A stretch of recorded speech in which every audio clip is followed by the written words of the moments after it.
So, the Torah is a guidebook for life, and as with all guidebooks, there is a list of do's and don'ts that need to be followed. Everything we do has either a consequence or a reward, and it affects those around us in ways we may not expect. But are there laws and rulings that may seem unfair, or is there a good reason for the punishment we receive?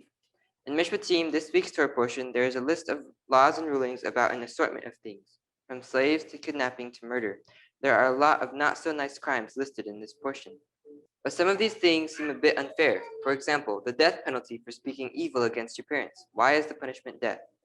Let's just imagine, say, that you have a dog, and you've had this dog ever since it was just a little puppy. You took care of it when it was weak and defenseless, and you sheltered it and fed it, expecting nothing in return, only doing this because you love it. Now let's say that this dog is older, but not too old that he has an excuse, and he starts biting you and only peeing when he's inside the house, and doing things that you specifically taught him not to do. Then your dog starts to show off this behavior in public. You've tried and tried to get this dog to understand what you want him to do, but he won't listen. What are you going to do?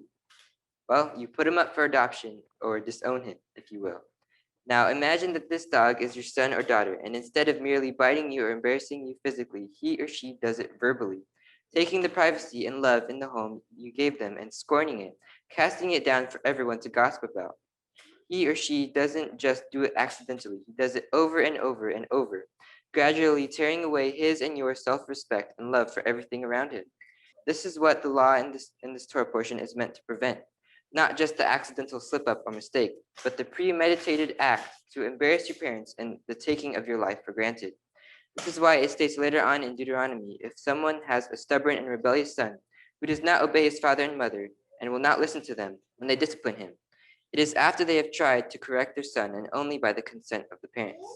The laws in Mishpatim might seem like a difficult thing to accept, or they might seem a bit extreme, but they are all just laws that, if put into action today, could solve some never-ending cycles of disrespect. There will always be things in life that will confuse us and seem unjust, but as long as we follow the Torah, we will be guided through life.